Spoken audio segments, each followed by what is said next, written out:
Actress Sukanya Shanmugam அவர்களை மேடைக்கு அழைக்கிறோம், பேச அழைக்கிறோம்.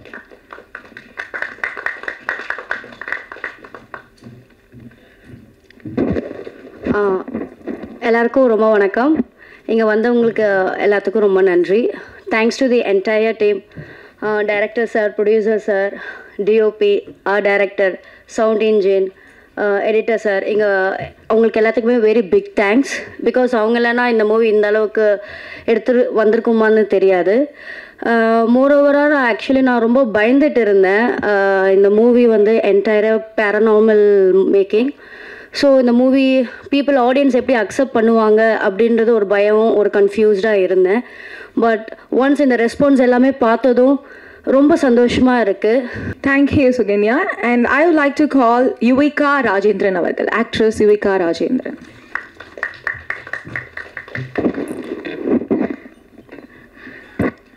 ஹாய், எல்லாருக்கும் வணக்கம்.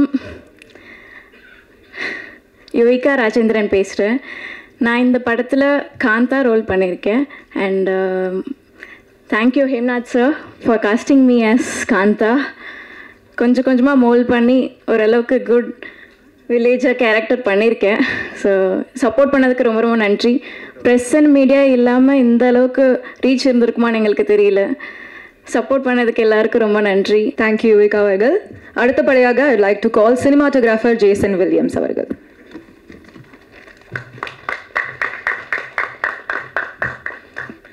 எல்லோருக்கும் வணக்கம். ரொம்ப சந்தோஷம் இன்னைக்கு திரும்பவும் எல்லாரையும் உங்களெல்லாம் பார்க்குறது.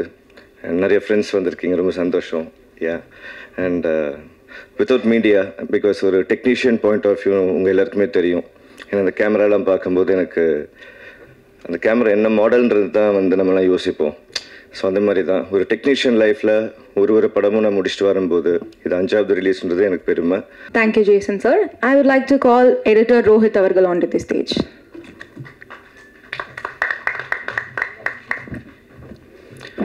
எல்லோருக்கும் வணக்கம். முதல்ல இன்றைக்கி நாங்கள் ஸ்டேஜ் ஏறுறதுக்கு முக்கியமான காரணமாக இருந்த மக்கள், மீடியாக்கள் எல்லாருக்குமே வந்து ரொம்ப நன்றி நான் சொல்லிக்கிறேன். எனக்கு இந்த படம் ஒர்க் பண்ணது எனக்கு ரொம்ப பிடிச்சிருந்துச்சி. ஹேம்நாத் சார் வந்துட்டு நல்ல டேலண்டடாக எக்ஸிக்யூட் பண்ணியிருந்தார். எனக்கு ஆப்பர்ச்சுனிட்டி கொடுத்ததுக்கு அவருக்கு ரொம்ப நன்றி சொல்லிக்கிறேன். ஓகே, எல்லாருக்கும் ரொம்ப நன்றி. இன்றைக்கி இந்த படம் வந்துட்டு பெரிய அளவில் வெற்றி அடைஞ்சதுக்கு மக்களோட சப்போர்ட் இல்லாமல் இது நடந்திருக்காது. ரொம்ப நன்றி, ரொம்ப நன்றி, வணக்கம். Thank you Rohit sir.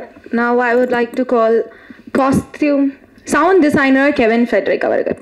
நான் டேரக்டர் சாருக்கு ரொம்ப தேங்க் பண்ண ஆரம்பிக்க இந்த படத்தை பண்ணதுக்கு. ப்ளஸ் ப்ரொடியூசர் சார், ஒரு எக்ஸ்பெரிமெண்டல் ஃபிலிமை வந்து இவ்வளோ ஒரு நல்ல ரிசப்ஷன் கிடைச்சது வந்து எனக்கு ரொம்ப சந்தோஷமாக இருக்குது. ஸோ எல்லாருமே சப்போர்ட் பண்ண எல்லாருக்குமே ரொம்ப நன்றி. And thanks to all the cast and crew. So production designer Hasini அவர்களை பேச அழைக்கிறேன். ரொம்ப தேங்க்ஸ். ஆக்சுவலாக அங்கே படத்தை பார்த்து பிளாக் வசிங் கொடுத்து தேட்டர் ஃபுல் பண்ணி இவ்வளோ தூரம் நல்ல ரெஸ்பான்ஸ் வந்ததுக்கு தேங்க்யூ ஸோ மச். நீங்கள் இல்லாமல் இவ்வளோ தூரம் நாங்கள் வந்திருக்க முடியாது. And personally thanks to the production team and direction, because ஒரு அசிஸ்டன்ட் டைரக்டர் கூட இல்லாமல் ஒரு படம் எடுத்து முடிச்சிருக்காரு. So I am really want to tell you that ஒரு டேரக்டர் வந்து ஒரு அசிஸ்டன்ட் கூட இல்லாமல் ஒரு ஃபாரஸ்ட்டில் ஒரு இந்த மாதிரி ஒரு பேய் படத்தை காமிச்சிருக்காரு. I am so proud of it. And artist எல்லாருக்கும் தேங்க்யூ ஸோ மச். பிகாஸ் ஒரு சில சீக்வன்ஸ்லாம் பார்த்துருப்பீங்க, தலை மட்டும் இருக்கும். ஸோ அந்த சீக்வன்ஸ்லாம் 1 மணி நேரம் அவங்க உள்ளே இருந்திருப்பாங்க. ஸோ அந்த எஃபெக்ட்ஸ்க்கு அண்ட் எல்லாருக்குமே அவங்களோட எஃபெக்ட்ஸ் கொடுத்துருக்கவங்க எல்லாருக்குமே thank you so much. I would like to call SPK Pictures mister Prabhakaran அவர்கள், ப்ரொடியூசர் ஆஃப் த ஃபிலிம்.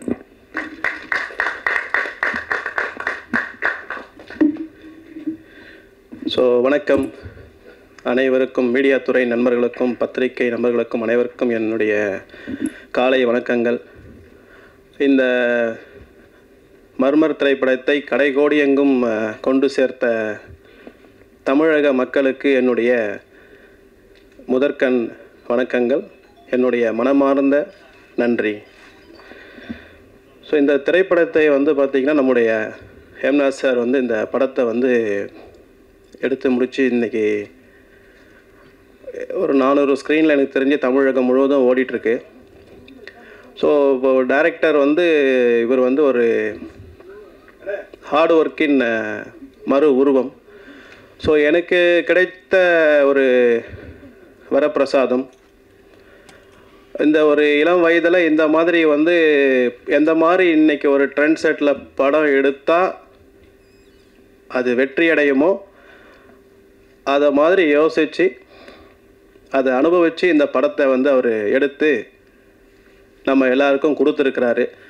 அதில் ஆஸ் எ ப்ரொடியூசராக எனக்கு வந்து மிகவும் மகிழ்ச்சியாக இருக்குது. ஸோ தென் இந்த படத்தை வந்து நாங்கள் டிஸ்ட்ரிபியூட் பண்ணுறோன்னு சொன்ன குகன் சாருக்கு என்னுடைய மனமார்ந்த நன்றி. இதை சக்ஸஸ் படமாக மாற்றின என்னுடைய நண்பர்னு சொல்கிறதா என்ன சொல்கிறதுன்னு தெரில, ஏம்னா சார். நாங்கள் 10-15 வருஷமாக நான் இந்தியா முழுவதும் ட்ராவல் பண்ணி நாமளாம் என்னவோ ஆடு ஒர்க்கு பெரிய அப்படின்னு நான் நினச்சிட்டு இருந்தேன். பார்த்தா அவர் பண்ணுற ஒர்க்குக்கெல்லாம் நானும் இன்னும் எவ்வளோ உழைக்கணுன்ற மாதிரி தான் எனக்கு வந்து தோணிருக்கு. Once again Hemnath sir, hats off to you.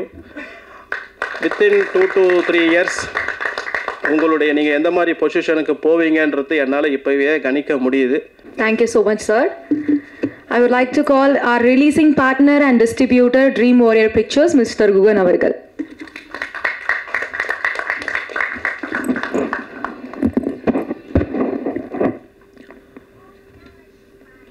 பத்திரிகை ஊடகத்துறை நண்பர்கள் அனைவருக்கும் வணக்கம். ஸோ இதுதான் நான் ஃபஸ்ட்டு முக்கியமான விஷயமா சொல்லணும்னு நினைக்கிறேன். அப்போது இப்போ கரண்ட்டாக இருக்க வெற்றி விகிதம் வந்து 4%லேருந்து 6% தான் இருக்குது அப்படின்னா அப்போ நம்ம என்ன பண்ணணும் அப்படிங்கிறது யோசிச்சுட்டு வாங்க. இங்கே மக்கள் அவைலபிளாக இருக்காங்க. அப்போ வெறும் 1% இல்லை 0.5% இருக்குதுன்னா இப்போ நீங்கள் 5 கோடி பட்ஜெட்டில் பண்ணுற படத்துக்கு உண்டான வெற்றி விகிதம் வந்து உங்களுக்கு வெறும் 0.5% மக்கள் பார்த்தா இந்த படம் வெற்றி. ஸோ இது நீங்கள் முடிஞ்ச வரைக்கும் நான் எஸ்டாப்ளிஷ்டு ப்ரொடியூசர்ஸ் எல்லாத்துக்குமே இது தெரியும். இருந்தாலும் நான் நியூ ப்ரொடியூசர்ஸ் வருஷத்தில் நிறைய பேர் வர்றாங்க. கிட்டத்தட்ட 100 ப்ரொடியூசர்ஸ்க்கு மேலே வர்றாங்க. அவங்களுக்கு இந்த தகவல் பயனுள்ளதாக இருக்குங்கிறதுக்காக தான் இந்த தகவலை சொல்லணும்னு நினச்சேன். ரெண்டாவது முக்கியமான விஷயம் நான் சொல்லணும்னு நினைக்கிறது, இப்போது இந்த மாதிரி படங்கள், இப்போ மர்மர் படங்கள் வந்து ஒரு வாரத்தில் ரிலீஸ் ஆகுது. இப்போ ரிலீஸ் ஆகிறப்போ கூட எத்தனை படங்கள் வருது? 10 படங்கள் வருது. 8லேருந்து 10 படங்கள் உறுதியாக ரிலீஸ் ஆகுது, உங்கள் எல்லாத்துக்குமே தெரியும். ஸோ அப்போ அந்த 8லேருந்து 10 படங்கள் தான் இவங்களுக்கு காம்படிஷனா அப்படின்னு கேட்டால் இல்லை. அப்போது வேறு என்ன? அப்போ அதுக்கு ஆக்சுவலாக ப்ரீவியஸ் வீக்கில் ஒரு 10 படங்கள் ரிலீஸ் ஆகுது. அந்த படத்தோட செகண்ட் வீக் தான் வந்து இந்த படத்தோட ரிலீஸ். அப்போ வந்து இவங்க கம்ப்ளீட் பண்ணுறது அந்த 10 படங்களும் சேர்ந்து தான். அப்போ 20 படங்களை தான் நான் கம்ப்ளீட் பண்ணுறேன்னா அந்த 20 படத்தை நான் கம்ப்ளீட் பண்ணிட்டேன்னா ஓகேவான்னு கேட்டிங்கன்னா அந்த 20 படங்கள் மட்டும் இல்லை, ஏன்னா செகண்ட் வீக்கில் வர இன்னொரு 10 படங்களும் இருக்குது. ஸோ இப்போ வந்து 30 படங்களில் அவங்க கம்ப்ளீட் பண்ணுறாங்களா ஓகே அப்படின்னு பார்த்தா அந்த 30 படங்கள் மட்டும் காம்படிஷன் கிடையாது. ஓடிடியில் வர்ற டிஜிட்டலில் அந்த வாரம் வர்ற படங்களும் காம்படிஷன் தான். ஓகே, அப்போது என்ன தான் அதனோட சைஸ் கிட்டத்தட்ட ஒரு 30லேருந்து ஒரு 50 படங்களில் கம்ப்ளீட் பண்ணி தான் ஒரு வாரங்களும் ஒரு படங்களும் வருது. ஸோ இந்த காம்படிஷனை வந்து எப்படி பார்க்கணும் அப்படின்னா இது வந்து உங்களோட படத்தோட எல்லாருமே எஃபோர்ட் போடுறாங்க, எல்லாருமே கடின உழைப்பு பண்ணுறாங்க, எல்லாருமே சின்சியராக இருக்காங்க, எல்லாருமே கரெக்டான டெக்னீஷியன்ஸ் வச்சு தான் ஒர்க் பண்ணி வர்றாங்க. ஸோ அப்படி இருந்தும் எது வெற்றியை தீர்மானிக்குன்னா நடுவில் ஒரு சின்ன கன்ஃபியூஷன் ஆச்சு. ப்ரொமோஷன்ஸ் பண்ணோம்னா படம் எக்ஸ்ட்ராடனரியாக வந்துடும் அப்படின்றாங்க. ரிலீஸ் ஆகிற 250 படமே ப்ரொமோஷன்ஸில் தான் வருதுங்க. அப்படின்னு ப்ரொமோஷன்ஸ் பண்ணாமல் யாருமே படம் பண்ணுறதே கிடையாது. ஸோ ப்ரொமோஷன்ஸ் பண்ணால் மட்டும் ஆடியன்ஸ் உள்ளே கொண்டு வந்துட முடியுமானா முடியவே முடியாது. அப்போது ஆடியன்ஸ் வந்து ப்ரொமோஷன்ஸோட ஒரு டிகிரி வந்து பார்த்திங்கன்னா கிட்டத்தட்ட ஒரு ஃபஸ்ட்டு ஒரு ஷோக்கு தான் கொண்டு வர முடியும். அதுக்கு மேலே வந்து கண்டிப்பாக ஆடியன்ஸ் உள்ளே கொண்டு வர முடியாது.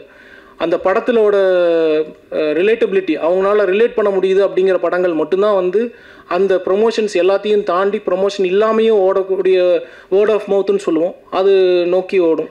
அதை நோக்கி வர்றது தான் சக்ஸஸ்ஃபுல்லான ஃபிலிம். ஸோ இதுதான். இது தாண்டி இன்னொன்று என்ன நடக்குதுன்னா, இப்போது இந்த காம்படிஷனில் படம் வந்துருச்சு ஓகே, இதில் வந்து இப்போது ஒரு ஹீரோ இன்னொரு ஹீரோவாக இருக்கட்டும், புது ஆக்டர்ஸாக இருக்கட்டும், இவங்க எல்லாருமே சேர்ந்து பயணிக்கிற அந்த வாரமாக தான் இருக்கும். இதில் ஃபேன்ஸோட சண்டையும் இருக்கும். இது எங்கள் ஹீரோ, இது உங்கள் ஹீரோ, இது என்னோடய படம், இது நீங்கள் இந்த படம் அப்படிங்கிற எல்லா சண்டையும் இருக்கும். ஏன்னா இந்த டீம் கொஞ்சம் ஒரு நேரத்தில் மனசு தொடர்ந்து போன டைமில் நம்ம சொன்ன விஷயங்கள் தான்.